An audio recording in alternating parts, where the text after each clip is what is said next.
नमस्कार, ये आकाशवाणी शिमला है। अब आप राजकुमारी चंदेल से प्रादेशिक समाचार सुनिए। आज के मुख्य समाचार। मुख्यमंत्री सुखविंदर सिंह सुक्खू ने बड़सर व सुजानपुर विधानसभा क्षेत्रों में भारी वर्षा से हुए नुकसान का लिया जायजा, प्रभावितों को हर संभव सहायता का दिया आश्वासन। शिक्षक दिवस पर राज्यपाल शिव प्रताप शुक्ल ने शिक्षकों को किया सम्मानित, नशे के विरुद्ध जन अभियान चलाने पर दिया बल। सूचना व प्रसारण मंत्री अनुराग सिंह ठाकुर ने एक राष्ट्र एक चुनाव को बताया देश हित में, कहा जनता के समय और धन की होगी बचत। और ग्रामीण विकास मंत्री अनिरुद्ध सिंह ने आपदा से क्षतिग्रस्त घरों की जियो टैगिंग समयबद्ध पूरा करने के अधिकारियों को दिए निर्देश। अब समाचार विस्तार से। मुख्यमंत्री सुखविंदर सिंह सुक्खू ने हमीरपुर जिले के दौरे के दूसरे दिन आज बड़सर और सुजानपुर विधानसभा क्षेत्रों में भारी बारिश से हुए नुकसान का जायजा लिया। उन्होंने आपदा प्रभावित परिवारों से बातचीत की और उन्हें हर संभव सहायता का आश्वासन दिया।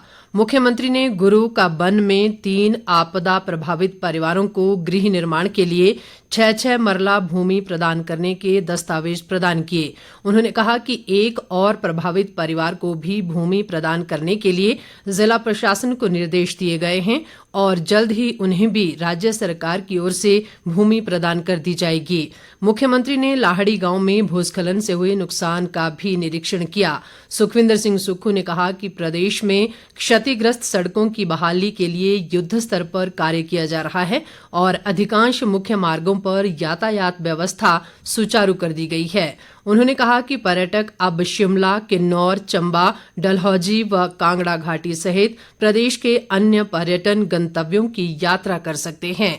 इस दौरान पत्रकारों से अनौपचारिक बातचीत में मुख्यमंत्री ने कहा कि भारी बरसात से आई आपदा के कारण पूरे प्रदेश में बहुत तबाही हुई है और हमीरपुर जिला भी इससे अछूता नहीं रहा है।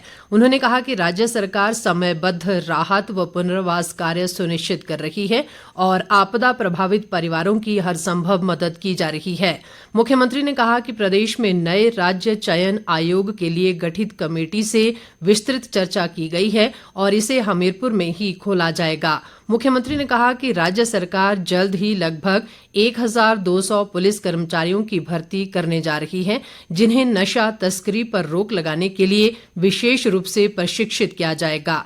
मुख्यमंत्री ने कहा कि राज्य में खनन गतिविधियों पर पहले भी 15 सितंबर तक रोक लगती थी और इस वर्ष भी लगाई गई है। उन्होंने कहा कि ब्यास नदी और इसकी सहायक नदियों पर क्रशर के संचालन पर रोक आपदा अधिनियम के तहत लगाई गई है।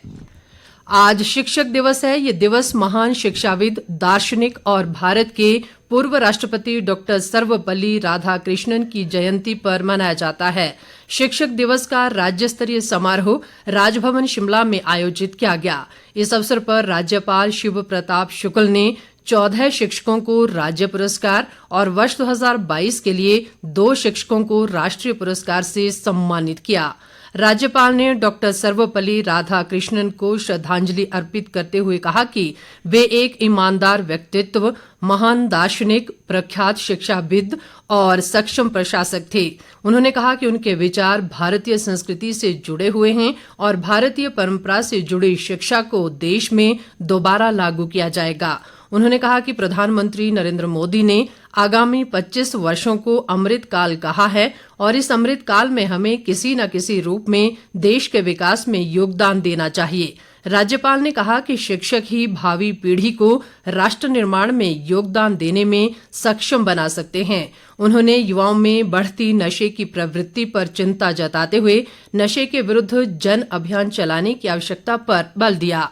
राज्यपाल ने पुरस्कार विजेताओं को बधाई देते हुए शिक्षक वर्ग को अधिक प्रतिबद्धता और समर्पण भावना के साथ कार्य करने का आह्वान किया। उन्होंने कहा कि भारत सरकार ने 34 वर्षों बाद देश में राष्ट्रीय शिक्षा नीति लागू की है। वर्तमान परिदृश्य में सभी को समग्र और सस्ती शिक्षा व कौशल विकास प्रदान करने वाली इस नई राष्ट्रीय शिक्षा नीति का कार्यान्वयन चुनौतीपूर्ण है। शिव प्रताप शुक्ल ने कहा कि इसके व्यापक पहलुओं को समझना और इसका सफल कार्यान्वयन करने की जिम्मेदारी शिक्षकों की है। इस अवसर पर राज्यपाल ने एक स्मारिका का विमोचन भी किया। समारोह में शिक्षा मंत्री रोहित ठाकुर और लेडी गवर्नर जानकी शुक्ल भी मौजूद रहे। इस बीच कांगड़ा जिले के राजकीय माध्यमिक विद्यालय मोहटली के शिक्षक विजय कुमार को शिक्षक दिवस के अवसर पर राष्ट्रपति द्रौपदी मुर्मू ने दिल्ली में आयोजित समारोह में राष्ट्रीय शिक्षक पुरस्कार से सम्मानित किया। केंद्रीय सूचना व प्रसारण मंत्री अनुराग सिंह ठाकुर ने कहा है कि सरकार की समय से पहले लोकसभा चुनाव कराने की कोई योजना नहीं है। मीडिया से बातचीत में उन्होंने कहा कि आगामी विधानसभा चुनावों को आम चुनावों के साथ कराने की कोई योजना नहीं है। अनुराग ठाकुर ने कहा कि सरकार ने एक राष्ट्र एक चुनाव पर एक समिति गठित की है और ये समिति इस पर हितधारकों के साथ व्यापक विचार विमर्श करेगी।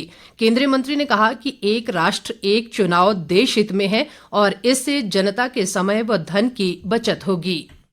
वन नेशन वन इलेक्शन ये राष्ट्र हित में है। राष्ट्र हित में इसलिए क्योंकि इससे खर्चा भी बचेगा, जनता पे बोझ कम पड़ेगा, जनता के टैक्स का पैसा जनता के विकास के लिए ज्यादा लग पाएगा और जो समय साल में 5-5 इलेक्शन करने में 5-5, 6-6 महीने इसी काम में चले जाते हैं, वो समय बचेगा और राष्ट्र निर्माण में वो समय लगा पाएंगे, विकास में समय लगा पाएंगे।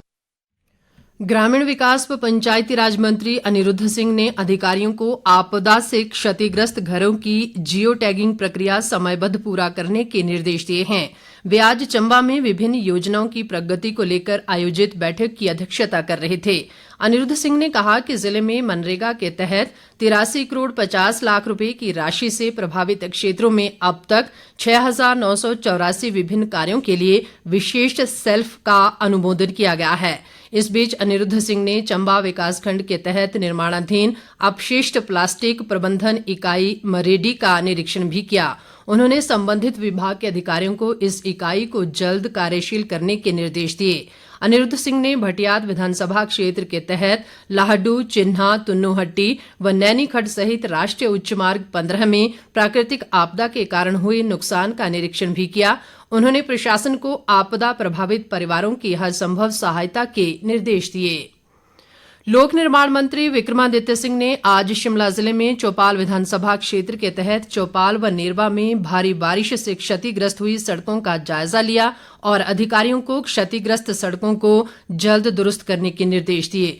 उन्होंने चंबी हेलीपैड सड़क की टारिंग और राजकीय वरिष्ठ माध्यमिक पाठशाला ननिहार के जर्जर भवन का शीघ्र जीर्णोद्धार करने का भी आश्वासन दिया।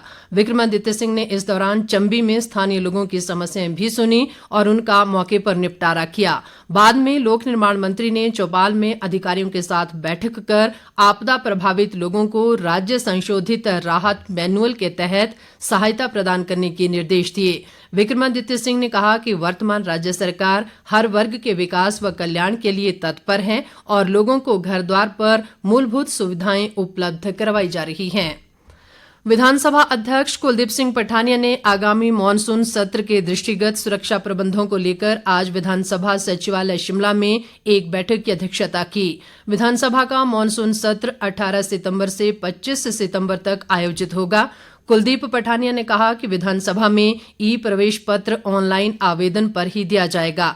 पठानिया ने कहा कि पहले की तरह इस बार भी QR कोड के जरिए फोटोयुक्त ई प्रवेश पत्र को लैपटॉप के माध्यम से प्रमाणित किया जाएगा। बैठक में सदस्यों और सत्र के कार्य से जुड़े अधिकारियों व कर्मचारियों की सुविधा के दृष्टिगत निर्णय लिया गया कि विधानसभा सचिवालय द्वारा जारी अधिकारी दीर्घा पास, स्थापना पास व प्रेस संवाददाताओं को जारी किए गए पास प्रमुखता से प्रदर्शित किए जाएंगे। विधानसभा अध्यक्ष ने अधिकारियों को सुरक्षा व्यवस्था पुख्ता बनाने और CCTV व ड्रोन कैमरों से निगरानी सुनिश्चित करने के निर्देश दिए। उन्होंने कहा कि सत्र के दौरान मोबाइल फोन व पेजर विधानसभा के अंदर ले जाने पर पूर्ण प्रतिबंध रहेगा। बैठक में पुलिस महानिदेशक संजय कुंडू और शिमला के उपायुक्त आदित्य नेगी सहित अन्य वरिष्ठ अधिकारी मौजूद रहे। अंत में मुख्य समाचार एक बार फिर। मुख्यमंत्री सुखविंदर सिंह सुक्खू ने बड़सर व सुजानपुर विधानसभा क्षेत्रों में भारी वर्षा से हुए नुकसान का लिया जायजा। प्रभावितों को हर संभव सहायता का दिया आश्वासन। शिक्षक दिवस पर राज्यपाल शिव प्रताप शुक्ल ने शिक्षकों को किया सम्मानित। नशे के विरुद्ध जन अभियान चलाने पर दिया बल। सूचना व प्रसारण मंत्री अनुराग सिंह ठाकुर ने एक राष्ट्र एक चुनाव को बताया देश हित में, कहा जनता के समय और धन की होगी बचत। और ग्रामीण विकास मंत्री अनिरुद्ध सिंह ने आपदा से क्षतिग्रस्त घरों की जियो टैगिंग समयबद्ध पूरा करने के अधिकारियों को दिए निर्देश। इसके साथ ही ये समाचार बुलेटिन समाप्त हुआ। नमस्कार।